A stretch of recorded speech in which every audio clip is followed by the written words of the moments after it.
Hai teman-teman, selamat datang di video pembelajaran fisika materi gerak melingkar untuk fisika SMA kelas 10. Sebelumnya, Assalamualaikum warahmatullahi wabarakatuh. Perkenalkan, nama saya Ada Yusapriani, Prodi Pendidikan Fisika 2019. Di sini, saya akan menemani teman-teman untuk belajar bersama tentang materi gerak melingkar. Sebelum masuk ke pembahasan materi, saya akan menyampaikan kompetensi dasar terlebih dahulu pada materi gerak melingkar. Dalam materi gerak melingkar, kita punya dua kompetensi dasar. Yang pertama, kompetensi dasar 3.6, yaitu menganalisis besaran fisis pada gerak melingkar dengan laju konstan dan penerapannya dalam kehidupan sehari-hari. Selanjutnya ada kompetensi dasar 4.6, yaitu melakukan percobaan berikut presentasi hasilnya tentang gerak melingkar, makna fisis, dan pemanfaatannya. Ada juga peta konsep dalam gerak melingkar. Di peta konsep ini kita diperlihatkan gambaran besar apa saja yang akan kita pelajari atau hal-hal apa yang akan kita pelajari dalam materi gerak melingkar. Yang pertama, dalam gerak itu ada kinematika gerak melingkar beraturan. Dalam kinematika gerak melingkar beraturan, nantinya kita akan mempelajari dua hal, yaitu yang pertama pengertian gerak melingkar beraturan, dan yang kedua besaran-besaran dalam gerak melingkar. Dalam besaran gerak melingkar, kita akan mempelajari yang pertama periode dan frekuensi, yang kedua ada posisi sudut, dan yang ketiga ada kecepatan sudut. Selanjutnya kita juga akan mempelajari hubungan besaran sudut dan besaran tangensial. Dalam hubungan besaran sudut dan besaran tangensial, ada hal-hal yang akan kita pelajari, yaitu yang pertama, posisi sudut dan panjang lintasan. Yang kedua ada kecepatan sudut dan kecepatan tangensial. Yang terakhir ada percepatan sentripetal. Dalam hubungan besaran sudut dan besaran tangensial juga ada hubungan roda-roda pada gerak melingkar. Selanjutnya ada deskripsi singkat tentang materi gerak melingkar. Nah, gerak melingkar itu apa sih? Gerak melingkar merupakan gerak yang lintasan geraknya berupa lingkaran.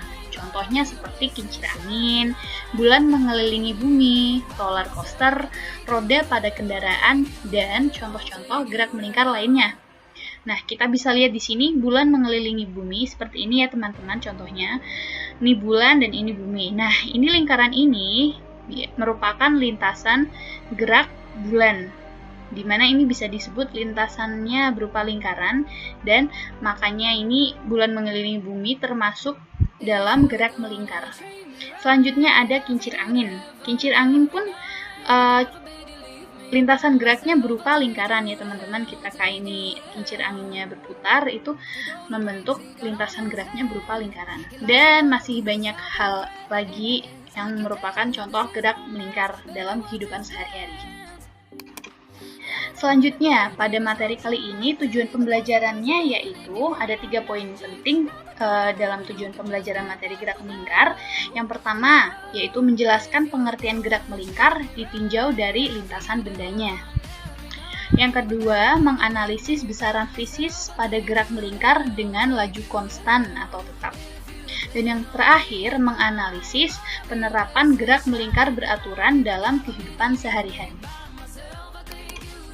Nah, dalam materi ini apa saja sih yang akan kita pelajari?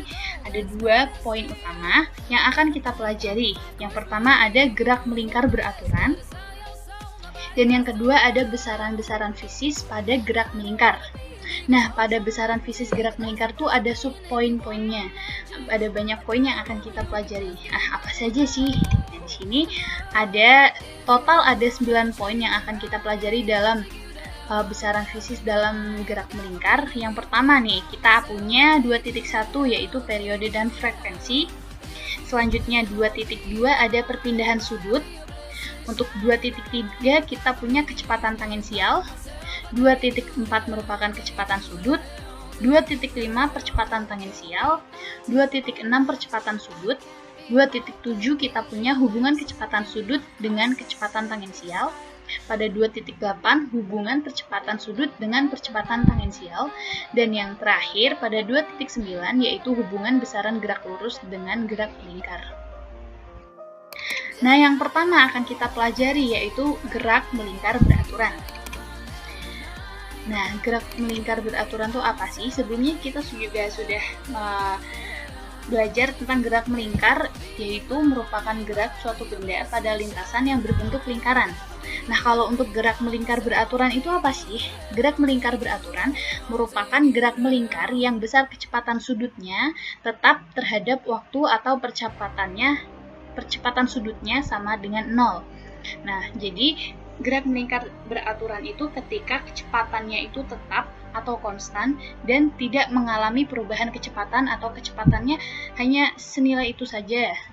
Kalau kecepatannya tidak berubah, maka benda tersebut dikatakan tidak mengalami percepatan atau percepatannya sama dengan 0. Pada gerak melingkar beraturan ada dua besaran nih. Nah, besaran yang pertama itu ada besaran sudut dan besaran linear.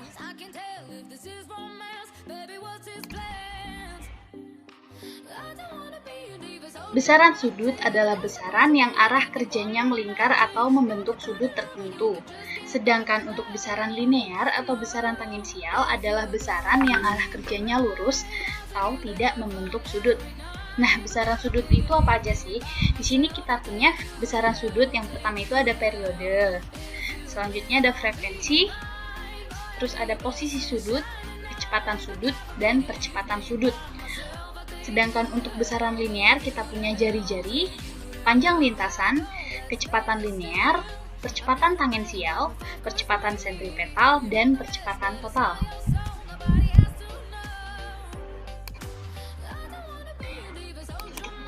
Selanjutnya saya akan menjelaskan arah-arah gerak dari besaran yang ada dalam lingkaran ini. Perhatikan gambar ini. Sebelumnya tadi kita bahas tentang besaran sudut dan besaran linear. Di sini saya akan menjelaskan mana sih besaran linearnya dan mana besaran sudutnya. Nah, tadi kita dapat besaran linear itu ada jari-jari, panjang lintasan, kecepatan linear, percepatan tangensial, percepatan sentripetal, dan percepatan total. Nah, saya akan tunjukkan di mana jari-jari. Jari-jari itu kan berarti dari sini ke sini ya teman-teman ya. Teman-teman juga sudah tahu ya, jari-jari itu dari permukaan lingkaran menuju ke pusat. Panjangnya jari-jari. Nah, kenapa jari-jari termasuk besaran linear ya? Karena arahnya itu atau lintasannya itu garis lurus seperti itu, tidak membentuk sudut. Nah, dari sini merupakan garis lurus. Nah, selanjutnya kita punya panjang lintasan. Panjang lintasan lingkaran ini termasuk besaran linear. Kenapa kok besaran linear padahal ini bentuknya lingkaran? Nah, kita misalkan seperti ini ya teman-teman. Bayangkan lingkaran merah ini adalah pita merah atau tali merah yang berbentuk lingkaran dan kita potong. Kita potong salah satu sisinya, nanti potongan tersebut itu kan jadi garis lurus teman-teman. Kita bisa bayangkan ya, itu menjadi garis lurus. Nah, makanya kenapa panjang lintasan itu termasuk besaran linear ya, karena ini tuh sebenarnya garis lurus tapi yang nyambung seperti itu. Selanjutnya ada kecepatan linear. Kecepatan linear itu mana sih? Nah, kecepatan linear itu lambangnya V. Ini ya, ini arahnya ini berupa garis lurus. Nah, makanya ini kecepatan linear itu termasuk dalam besaran linear. Seperti itu. Nah, selanjutnya ada percepatan tangensial. Percepatan tangensial itu arahnya mana sih? Nah, percepatan tangensial itu arahnya seperti ini nih teman-teman. Di sini. Percepatan tangensial sama seperti kecepatan linear itu. Nah, selanjutnya kita punya percepatan sentripetal. Nah, percepatan sentripetal itu ini nih, AS ini lambangnya. Percepatan sentripetal itu dari benda menuju ke titik pusat lingkaran. Nah, arahnya itu garis lurus, arahnya itu lurus dan merupakan besaran linear. Percepatan sentripetal juga tidak lepas dari gaya sentripetal. Nah, gaya sentripetal ini yang mempengaruhi arahnya ini tuh tetap pada lintasan atau tetap pada lintasannya atau lingkarannya itu bendanya. Seperti itu. Selanjutnya ada percepatan total. Percepatan total itu mana sih? Nah, percepatan total itu ini. Percepatan totalnya itu antara percepatan tangensial dan percepatan sentripetal. Seperti itu. dari sini kita bisa tahu ya besaran sudut mana saja dan besaran linear mana saja. Nah, untuk besaran sudut itu kita punya periode, frekuensi, posisi sudut, kecepatan sudut, dan percepatan sudut. Nah, di sini kita punya sudutnya nih teman-teman. Ini posisi sudut. Posisi sudut itu digambarkan atau dilambangkan dengan theta. Di sini terus kecepatan sudut, nah ini dilambangkan dengan omega. Selanjutnya untuk percepatan sudut dilambangkan untuk alfa. Nah ini posisinya itu seperti ini ya. Jadi gerakannya itu melingkar seperti ini teman-teman. Jadi dia lintasannya membentuk sudut seperti itu. Tidak seperti yang tadi besaran linear itu hanya merupakan garis lurus, tapi ini membentuk suatu sudut seperti itu. Jadi sudut itu tidak lepas dari yang tadi itu besaran sudut seperti itu. Nah contohnya nih ada kincir angin ya, kincir angin yang berputar. Nah kincir angin ini berputar itu membentuk lintasannya lingkaran seperti itu. Di sini juga ada banyak juga besaran-besaran yang ada dalam gerak melingkar ini. Contohnya seperti tadi ada besaran sudut dan besaran linear seperti itu. Selanjutnya kita akan membahas tentang besaran-besaran fisis dalam gerak melingkar yang saya sudah jelaskan tadi beberapa ya, jelaskan singkat di depan teman-teman nih. Sedikit mengingat kembali apa saja yang kita pelajari sebelumnya ya teman-teman dalam rangkuman materi ini. Nah, F itu frekuensi sama dengan N atau jumlah putaran per T atau waktu. Untuk periode yaitu T besar sama dengan T kecil atau waktu per jumlah putaran.